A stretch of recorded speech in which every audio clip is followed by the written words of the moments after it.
I never fancied myself a vengeful man. I'd always believed in fairness and understanding and in the power of forgiveness.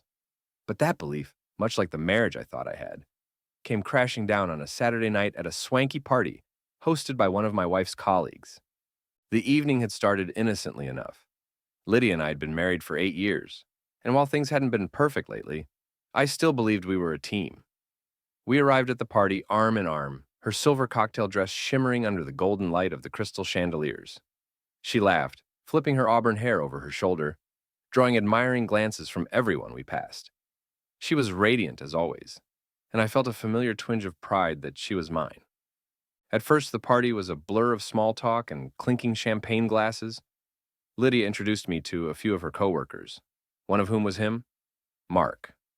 Tall, broad-shouldered, with the smug grin of a man who thinks the world owes him admiration. Lydia had mentioned him in passing, a new addition to her team, smart, ambitious, and annoyingly charismatic.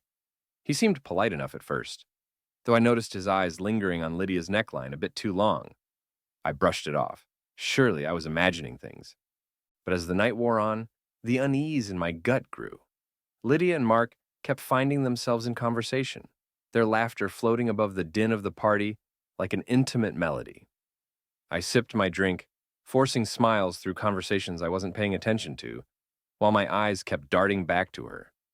She seemed flattered by his attention, her cheeks flushed, not the kind of flush that came from champagne. I told myself to relax. Jealousy wasn't a good look.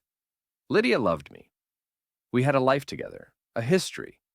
No man, no matter how confident or charming, could break what we had. That illusion shattered when I saw it. I was heading back from the bar, a fresh drink in hand, when I noticed them standing near the balcony.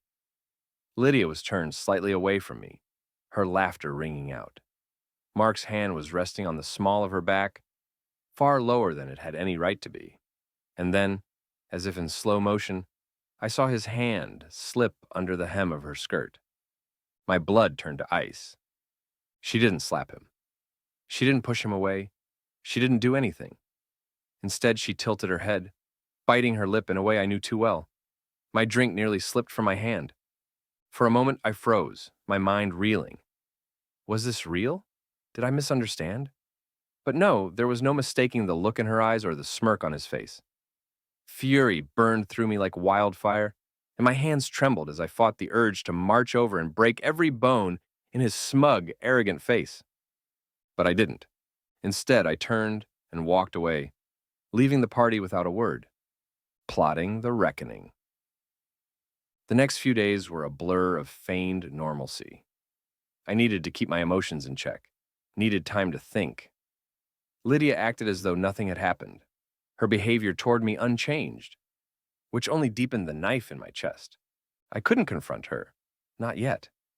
Confrontation would only lead to lies, deflection, and excuses. I needed proof. I needed leverage. Most importantly, I needed a plan. I began digging. Lydia wasn't as careful as she thought she was. A glance at her phone while she showered revealed a string of flirtatious texts with Mark. It wasn't just one night, it had been going on for months. The betrayal hit me like a freight train, but I swallowed the pain, letting it fuel my resolve. Mark, it turned out, wasn't just a sleazy coworker. He was also married. His wife, Rebecca, was a reserved but kind woman I had met briefly at a company event. She didn't deserve this any more than I did. I reached out to her anonymously, sharing just enough to pique her suspicion. The enemy of my enemy was about to become my greatest ally. The setup. With Rebecca's help, the plan came together like clockwork.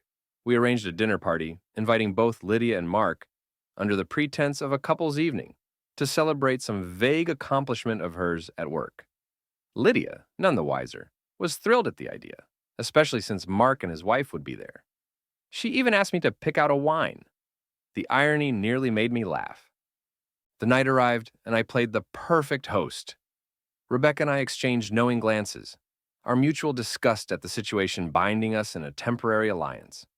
Lydia and Mark, oblivious to the storm brewing around them, were all smiles and stolen glances, their arrogance only stoking my determination. Halfway through dinner, I excused myself to grab a special dessert from the kitchen. That was the cue. Rebecca followed me a few moments later, while Lydia and Mark remained at the table, likely basking in their delusions of secrecy. What they didn't know was that the dining room was wired. Cameras, microphones. Every whisper, every lingering touch. They were all being captured in crystal clear detail. Rebecca had suggested the idea, and I'd installed everything myself, my hands steady despite the rage bubbling beneath the surface. As we returned to the table, I made a show of raising my glass, proposing a toast to trust and transparency.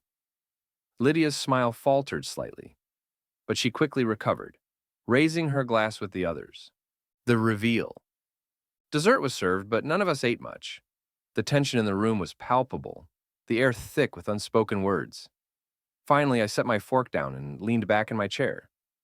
"There's something I'd like to share," I began, my tone calm but firm. Lydia's eyes darted to mine, a flicker of unease crossing her face.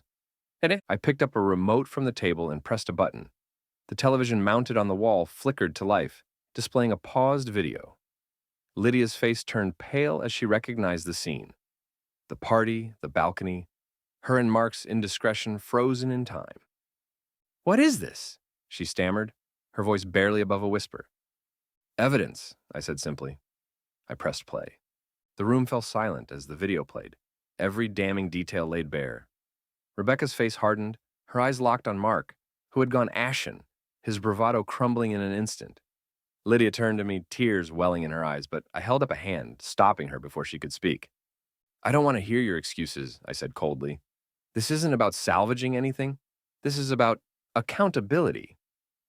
Rebecca stood, her chair scraping loudly against the floor. "Mark," she said, her voice trembling with controlled fury, "you will be hearing from my lawyer, and don't even think about coming home tonight." Mark opened his mouth to protest, but she cut him off with a glare that could have melted steel. He slumped in his chair, defeated. As for Lydia, she sobbed, begging for forgiveness, promising it meant nothing, that it was a mistake. But her words were hollow, her tears falling on deaf ears. "This isn't just about you and me," I said, my voice steady. "It's about respect. For our marriage. For yourself. And you threw it all away for what? A cheap thrill?" I stood, looking down at her one last time. "I'll be filing for divorce first thing tomorrow. The papers are already prepared. And don't think you're walking away with anything more than what you brought into this marriage. I've been careful. Very careful." Lydia's sobs grew louder, but I felt nothing. The love I once had for her had been replaced by a cold, impenetrable wall. The aftermath. The fallout was swift and brutal. Mark's wife followed through on her promise, filing for divorce and exposing his behavior to their social and professional circles. He was forced to resign from his position, his reputation in tatters. Lydia tried to reach out in the weeks that followed, but I blocked her number, her emails, her pleas for a second chance. I wasn't interested in reconciliation. My focus was on rebuilding my life, free from the toxic weight of betrayal. I moved to a new city, started a new job, and found solace in the clarity that comes with letting go. The experience had been painful, yes, but it had also been liberating. I was no longer shackled by doubt or misplaced loyalty. Revenge may not undo the past, but it can certainly even the scales. And in this case, justice had been served.